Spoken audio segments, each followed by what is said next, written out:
Pierre Tartakovsky, qu'est-ce que des propos comme ceux de Pauline Boyer et avant de Geneviève Azam, en particulier, finalement, définir les droits à partir d'un devoir de respect de la terre, inspire à un vieux militant des droits de l'homme?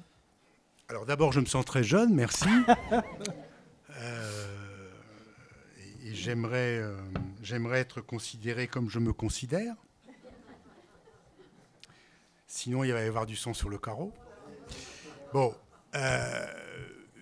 alors j'ai des tas de réactions évidemment possibles et imaginables. En même temps, je ne suis pas venu ici pour réagir. La Ligue des droits de l'homme a publié un ouvrage extrêmement important, plusieurs centaines de pages, qu'on me demande de résumer en 10 minutes ou d'évoquer en 10 minutes. Si vous le voulez bien, je vais essayer, ce qui va être un peu compliqué déjà. Et puis, dans mes commentaires sur la présentation de ce livre, dont je ne saurais trop vous recommander la lecture, évidemment, puisque il est évidemment très intéressant, j'essaierai de glisser ici et là quelques remarques perfides et polémiques pour rebondir sur les interventions de nos amis ici présentes. Voilà. Alors, de toute façon, elles seront peu nombreuses, parce qu'il y a des constats de départ que nous partageons évidemment de façon profonde, sinon on ne comprendrait pas que Geneviève Azam figure parmi les contributeurs et contributrices de cet ouvrage. Ce qui a amené la Ligue à sortir ce livre, qui n'est pas un livre sur l'écologie, qui est un livre sur le moment historique que nous vivons et sur un monde qui vient, mais dans quel état arrive-t-il, ça on ne le sait pas. Première remarque perfide, nous pensons que nous n'avons pas toutes les solutions.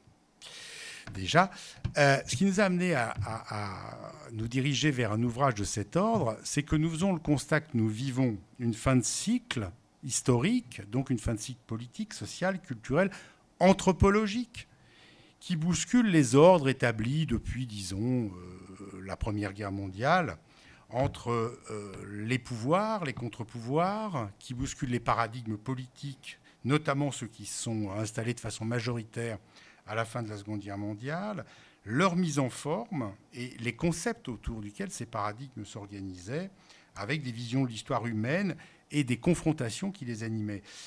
Donc, nous sommes en train de vivre une fin, nous pressentons que quelque chose arrive, quelque chose qui peut être un facteur d'inquiétude et de possible au pluriel.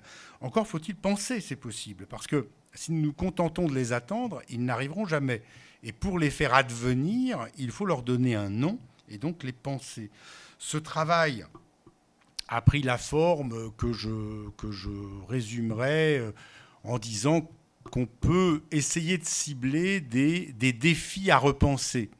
Alors, des défis qui sont des vieux défis, mais dont les termes sont à repenser, et puis des défis, parce que repenser les choses, surtout pour une association qui est une association plus que centenaire, c'est un défi en soi. Par exemple, il était important de savoir si la notion de droit universel, indivisible, était toujours valide. Alors, si vous le voulez bien, je vais faire ça très très brutalement, et je vais les égrener, hein, en essayant de ne pas parler trop vite comme la publicité, parce que sinon vous ne comprendrez rien, mais j'ai très peu de temps. Alors, premier défi à repenser, le rapport du cadre national aux défis globaux. Jusqu'à encore il y a peu, la question politique, au sens général du terme, se pensait en termes de nation. Nation dans ses frontières ou nation dans ses projections militaires. Mais aujourd'hui, comment dirais-je, cette dimension est déstabilisée radicalement. Les modèles qui ont forgé la conscience historique et politique, notamment le cadre national, sont en train de fondre sous nos yeux avec le déséquilibrage des nouveaux acteurs, un nouvel agenda, de nouveaux conflits et une inadéquation flagrante des institutions internationales aux périls et aux promesses qu'elles étaient initialement chargées de relever. Corrélativement à ce modèle national qui est à la dérive, un autre modèle, le modèle productiviste, a été lui aussi mis en cause, soit sous sa forme tayloriste, soit sous sa forme stakhanoviste. Et on considère qu'aujourd'hui, la résolution du péril écologique est centrale pour toute réflexion sur un dépassement du capitalisme. Le modèle de société qui succéderait, et c'est là où nous n'avons pas forcément toutes les solutions, parce que les solutions ne sont pas que techniques ou qu'économiques, elles sont globales, c'est-à-dire politiques, spirituelles, anthropologiques. Le modèle de société qui succéderait reste à nommer. On ne peut pas le nommer aujourd'hui. Certains parlent d'écosocialisme, de socialisme civil, de bien vivre, de convivialisme. On pourra ajouter le tech care venu des États-Unis. Mais ce qui est très clair, c'est qu'à travers toutes ces recherches, ces balbutiements, ce qui émerge, c'est l'aspiration majoritaire à une démocratie réelle et effective. Il y a de ce côté-là beaucoup de souffrance sur la planète en ce moment. Et la question des droits et de la nature de ces droits, est-ce qu'ils sont universels, est-ce qu'ils sont indivisibles, est-ce qu'ils sont particuliers, personnels, c'est un des points de discussion qu'on aura, je pense, reste donc un enjeu déterminant pour la reconduction de l'humanité. Mais elle est, elle aussi, bousculée par les bouleversements du monde, les constructions politiques qui en résultent, certaines étant porteuses de libération et d'autres de nomination. Il n'y a aucune fatalité dans ce jeu-là. Face à une réalité qui pèse de plus en plus et qui est celle de la réalité plurielle des cultures, il y a en gros deux voies qui se présentent et qui dessinent une fausse alternative. La première voie que nous connaissons bien est celle de l'ethnocentrisme occidental, qui marque nos conceptions de la civilisation, de la culture et du droit. La seconde, qui critique à juste titre l'assimilation de l'Occident à l'universel, prône un relativisme culturel qui est dissolvant des droits universels dans la diversité des droits personnels. Cette alternative est évidemment un défi pour les défenseurs des droits qui sont sommés de choisir leur camp. Ça s'illustre sur le champ de la laïcité, du port du voile, j'en passe et des meilleurs. Il s'agit donc de refuser cette assignation et cette fausse alternative, et ça nécessite de considérer les droits et leur dimension universelle non comme un acquis, mais bien comme un construit. Et il est nécessaire d'aller plus loin dans l'esprit de la Déclaration universelle de 1948. De fait, si l'universalité et l'indivisibilité des droits constituent le cadre adéquat pour penser une humanité égale en droit, avec un S, les droits n'étant pas une somme, mais étant un concept politique, ils ne fournissent pas de mode d'emploi clé en main. La Déclaration universelle des droits de l'homme avance des concepts statiques qui sont extrêmement précieux, mais qui doivent être conciliés pratiquement avec le pluralisme dynamique des cultures. Pour simplifier, et on en vient au premier défi à penser, il s'agit de passer de l'universalisme à l'universalisation, c'est-à-dire à une vision intercivilisationnelle des droits de l'homme, ou encore penser en termes d'universel en contexte ou d'universel potentiel. Si nous ne faisons pas cela, tout ce qui est droit à l'environnement tombe soit d'un mauvais côté de la fausse alternative, soit de l'autre mauvais côté de la fausse alternative. Troisième priorité à penser, il s'agit de réarticuler les luttes communes. Parce que contrairement à ce qui a été dit un petit peu rapidement, à mon sens, à ma gauche, je pense qu'on peut se battre contre l'exploitation des énergies fossiles et ne pas se soucier des droits de l'homme. C'est tout à fait possible. Il s'agit simplement de réifier la question écologique, de la couper de sa dimension sociale ou de sa dimension démographique. Et après tout, c'est tout à fait possible, c'est une opération de l'esprit. Et on se retrouve à se battre sur une lutte qui est déconnectée des autres. Or, ceci n'est pas valable que pour l'écologie. Nous vivons une universalisation qui se fait au rythme de la mondialisation des marchés, qui est génératrice de tensions, de conflits, d'une très grande violence concrète, que ce soit dans le domaine économique, social, militaire, territorial, démographique, idéologique. Et ces contradictions fragmentent et reconfigurent à la fois les institutions qui étaient en charge de solidifier les corps nationaux et sociaux, et reconfigurent aussi les conflits classiques, leurs termes, et les alliances qui en procédaient, ainsi que la solidité des acteurs historiques qui avaient pu surgir à un moment donné, par exemple, au moment de la question ouvrière, la classe ouvrière. Ça se vérifie aujourd'hui dans les polémiques sur le choc des cultures, autour du droit des femmes, du voile, de l'islamophobie, avec la réification d'une laïcité d'exclusion en lieu et place de la laïcité tout court, avec la montée des xénophobies et du racisme sous toutes ses variantes.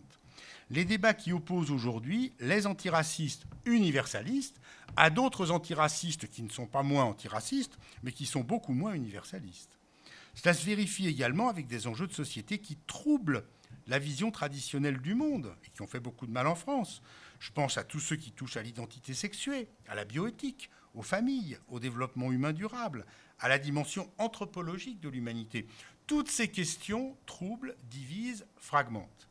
Et donc, troisième défi à repenser, comment, face à cette fragmentation généralisée, il est possible de reconstruire des lignes de front, des alliances et des luttes communes. Cela n'a rien d'évident et cela passe par la remise en perspective d'une égalité effective, notamment des personnes, mais aussi de ce qui les caractérise comme membres de collectifs. Alors, comment reconstruire l'égalité comme norme effective? Là, je ne dirais pas que je suis en désaccord avec Geneviève, mais j'ajouterais un ou deux bémols. Pour moi, l'égalité, ça n'est pas un droit à, c'est aussi un droit de. L'égalité n'est pas, comment dirais-je, la clé de sol d'une partition qui ne serait que quantitative. L'égalité, c'est un principe politique. C'est un concept qui organise la vie des individus avec les autres individus. Ça ne signifie absolument pas, en tout cas, il n'y a pas de fatalité à ce que ça signifie, que tout le monde aurait le droit égal de devenir milliardaire. Ça n'aurait évidemment pas de sens. Ça aurait d'autant moins de sens dans une société où l'égalité a été profondément mise à bas par toutes les politiques de précarisation. Alors, je vais faire court parce que j'ai l'intuition que dans la salle, les gens savent à peu près de quoi je parle, mais on va dire que le passage d'une société qui était relativement solidaire à une société de mise en concurrence des individus les uns avec les autres a créé les conditions d'une concurrence identitaire très profonde qui a déstabilisé la relation entre un nous qui était constitutif du moi. Et l'attaque contre l'égalité comme principe directeur du droit fondamental est profonde et générale. Ce n'est pas quelque chose d'incident. On la retrouve dans le domaine du droit des étrangers, évidemment, mais aussi dans le ciblage de populations qui sont assignées à leur être ethnique ou à leur être social, à leur parasitisme supposé, à leur appartenance territoriale, dans la hiérarchisation des cultures et dans l'opposition morale entre droit et devoir. Je fais partie de ceux qui ont les cheveux qui se hérissent quand ils entendent parler des droits et des devoirs. Je pense personnellement qu'il y a des droits, dont certains sont fondamentaux, et qu'il y a des responsabilités. Et qu'on peut combiner les droits et les responsabilités, mais qu'il s'agit de ne jamais opposer les droits à des devoirs. Et cette mise en cause de l'égalité construit un paradigme absolument toxique que nous connaissons bien en ce moment parce que nous le respirons largement. C'est le paradigme du « nous sommes tous égaux, sauf ». C'est le paradigme du « eux et nous », et dans lequel une identité tend à devenir exclusive, à déconstruire la notion d'égalité au nom de l'égalité. C'est-à-dire l'égalité, par exemple, entre les Français, les vrais Français, les bons Français, enfin les Français, voilà. Mais qui n'est pas l'égalité universelle, évidemment. Voilà, ça va se jouer dans les urnes dans peu de temps. Et cette remise en cause globale du principe d'égalité traîne évidemment derrière elle toute une série de logiques qui, à la Ligue des droits de l'homme, nous occupent beaucoup et sur lesquelles je ferai très court en me contentant de les évoquer, qui sont celles du contrôle social, des lois répressives, des lois liberticides et de toutes leurs manifestations, les écoutes, les fichiers, la militarisation, les violences policières, j'en passe et des meilleures. Cinquième obligation à repenser qui découle de cette mise en cause de l'égalité, nous assistons à un bouleversement des rapports très profonds de l'individu au groupe et au collectif. L'individualisme, qui est souvent stigmatisé notamment par les militants qui sont aussi jeunes que moi, l'individualisme doit être lu en fait comme un facteur de tension nouveau entre d'une part l'expression de besoins, qui sont des besoins normaux, naturels, tout à fait légitimes, accéder à la modernité, avoir de l'argent pour vivre, un emploi, la consommation, la santé, l'éducation pour ses enfants, et une autre conception du bénéfice de la vie collective qui renvoie à la concurrence sans le moindre principe de solidarité ou de responsabilité collective. Dans le premier cas, les processus de subjectivation vont reposer sur l'idée que l'on ne peut être soi-même sujet que si l'on considère que tout humain doit bénéficier du même droit, que tout humain est un sujet en termes d'égalité. Être sujet ou l'être de plus en plus, c'est aussi être responsable au-delà de sa personne et de la capacité d'autrui à l'être ou à le devenir, ce qui induit un principe de solidarité. La poussée de l'individualisme ou de l'individuation sous cet angle va de pair avec des exigences accrues en matière de citoyenneté et de solidarité. Dans le second cas, on aura d'identité fermée, des mobilisations de type nationaliste ou populiste.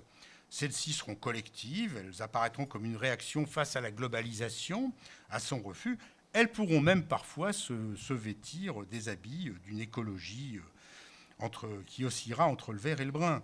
Dans ces mobilisations, le thème de la citoyenneté, qui nous est cher, apparaîtra toujours et avant tout comme un moyen de dire qui relève de la communauté des citoyens et qui n'en relève pas. Ça permettra d'opérer un tri, et ça sera mis en avant pour renforcer une nation qui sera une nation rendant beaucoup plus difficile à un nombre toujours plus important de gens l'accès à des droits fondamentaux, pour le dire vite. L'enjeu ici, c'est de repenser ou de penser, parce que je ne sais pas si ça a déjà été pensé, mais disons penser une société d'individus solidaires en faisant preuve de créativité institutionnelle pour inventer de nouvelles formes et de nouveaux espaces de représentation, en dégageant les moyens politiques d'une démocratisation de la démocratie, notamment à l'échelle européenne. De ce point de vue-là, je pense qu'il y aurait erreur à opposer des droits individuels à des droits collectifs. Les uns sont inséparables des autres. En fait, ce qui caractérise un droit, ce n'est pas qu'il soit collectif ou qu'il soit individuel, c'est son contenu. Pour prendre un exemple, les grèves sont assez souvent, on va dire, des mouvements collectifs. Mais ce qui fonde la grève, c'est un droit individuel.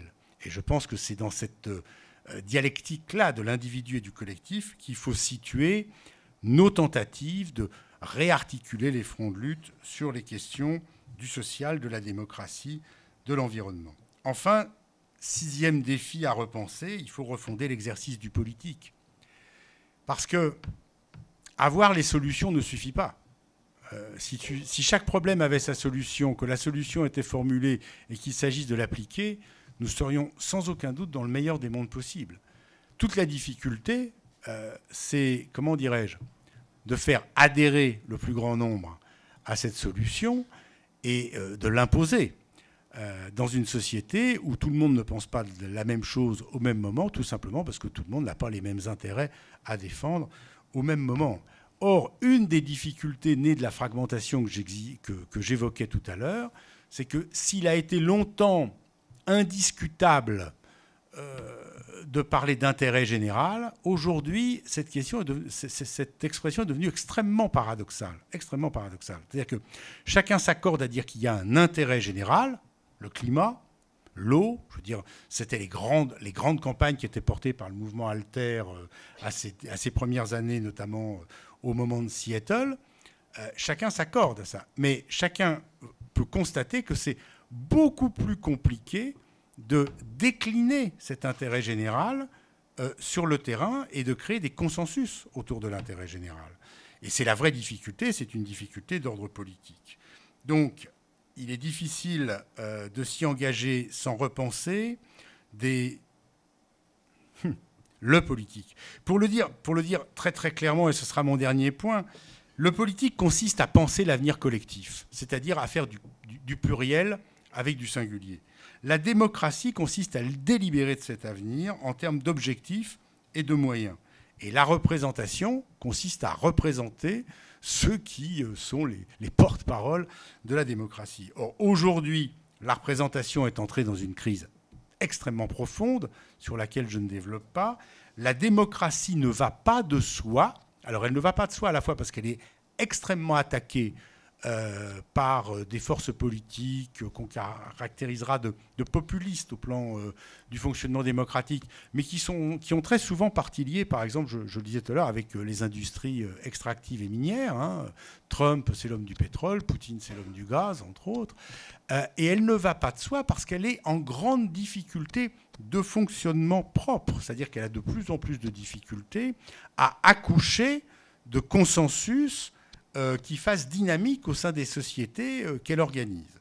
Donc, il y a besoin de refonder quelque chose de ce côté-là, qui est extrêmement complexe. Il s'agit à la fois de repenser la représentation, en renforçant son caractère démocratique, ce qui passe par des tas de procédures, de réformes sur lesquelles je n'ai pas le temps de développer, mais ce qui passe surtout par une refondation de ce qu'elle est c'est-à-dire non pas un ensemble de rituels calendaires qui permettent à des gens de faire à peu près ce qu'ils veulent, comme ils l'entendent, jusqu'à ce qu'ils se représentent devant le suffrage universel, mais qui tendent à devenir un dialogue social continu entre des gens qui ont une légitimité élective et d'autres acteurs qui ont une légitimité qui peut être élective, mais qui peut aussi ne pas être élective. Il y a des tas de solutions qui existent de ce côté-là, et des tas de gens beaucoup plus intelligents que moi passent leur vie à les égrener. S'il est admis que les représentants élus gardent en dernière instance le droit de décider au nom de tous, il faut reconnaître à ces autres légitimités un poids, une place, un rôle qui permettent de repenser complètement le débat public, les rythmes du débat public et les issues de ce débat. J'en terminerai là en disant que la grande difficulté qui est posée aux défenseurs des droits, et à la Ligue des droits de l'homme, nous sommes bien placés pour le savoir, parce qu'il n'y a rien de plus difficile aujourd'hui qu'être une organisation généraliste, surtout quand elle ne cesse de répéter que les droits sont universels et indivisibles, et que donc il faut s'occuper de tout en même temps. C'est très très compliqué. Le grand défi, c'est que la représentation ne peut être revivifiée qu'au regard d'une refondation du politique lui-même. Cela passe par un travail sur les concepts. Par exemple, moi personnellement, je ne parle jamais de droits humains, c'est une expression qui m'est totalement étrangère. J'ai lu avec plaisir ce que Geneviève a écrit sur la question, parce que pour la première fois, j'ai entendu quelque chose d'intelligent qui était dit là-dessus, c'est-à-dire quelque chose qui me forçait à réfléchir. C'est ce que j'appelle les défis à réfléchir. Donc il faut travailler sur les concepts. Je continue à parler des droits de l'homme personnellement, mais en tout cas, je suis en meilleure situation de débattre, et c'est essentiellement de débats et de lieux de débat dont nous avons besoin historiquement en ce moment. Parce qu'il y en a très peu et les débats sont très pauvres. Nous avons besoin d'expérimentation sociale. Les expérimentations sociales peuvent être militantes. Je veux dire, ça ne date pas d'hier. Hein. Nous avons besoin d'expérimentations sociales qui peuvent partir à la conquête de l'entreprise, de repenser les énergies, bien sûr. Mais rien de tout ça ne peut suffire à soi-même. Nous avons besoin de reconstruire du politique, c'est-à-dire des modes de pensée qui permettent, à partir de nos diversités d'acteurs et de situations, de repenser de l'unique pluriel. C'est-à-dire pas de l'unique un et on s'arrête là, mais quelque chose qui fasse ensemble, tout en digérant, tout en s'alimentant de la pluralité. Alors c'est un processus qui est en cours. On peut le repérer d'une part à travers tout ce qui joue autour des communs, des concepts, des expérimentations sociales sur les communs, que ce soit à l'entreprise, que ce soit sur le terrain de la distribution, que ce soit sur le terrain de la production agricole. Il y a quelque chose de très très fort, ou que ce soit sur la question des droits intellectuels, évidemment, quelque chose d'extrêmement nouveau, puissant, qui émerge de ce côté-là. C'est donc de ce côté-là qu'il faut regarder. Et en même temps, il faut savoir qu'il n'y a pas de fatalité à ce que ces expérimentations sociales fassent politique. Comme je le dis souvent, l'Italie a connu, ça je dis ça pour agacer les gens, l'Italie a connu un mouvement coopératif extrêmement puissant, avant Mussolini, pendant Mussolini, après Mussolini. Mais ça n'a pas empêché Mussolini. Donc toute la question, et c'est une question à laquelle nous n'avons pas la réponse, et d'où l'intérêt de ce débat ce soir, hein, c'est comment on articule les innovations politiques, sociales, écologiques, et la volonté de conduire les choses, de se réapproprier la décision politique. Alors, on a connu une période identique dans l'histoire au moment de la révolution industrielle avec l'émergence de la question ouvrière qui a largement été prise en main par la classe ouvrière. Je mets des guillemets partout. Mais enfin, la question qui est posée, c'est de savoir si le mouvement Alter, qui a été un acteur pluriel extrêmement important, historique, qui a posé ces questions sur la table planétaire, sera capable de se constituer comme acteur de la question qui émerge, qui est celle de la conduite sociale, démocratique, environnementale d'un avenir de l'humanité. C'est la question qui a commencé à être posée, elle est toujours posée. Il nous faudra sans doute y répondre dans des délais tellement rapides que je ne sais pas si nous y réussirons, mais en tout cas, elle est devant nous et c'est à ça qu'il faut qu'on s'attelle. Premier acte militant, vous pouvez lire ça, c'est beaucoup plus complet que tout ce que je viens de vous dire et beaucoup moins brouillon. Je vous remercie. Merci.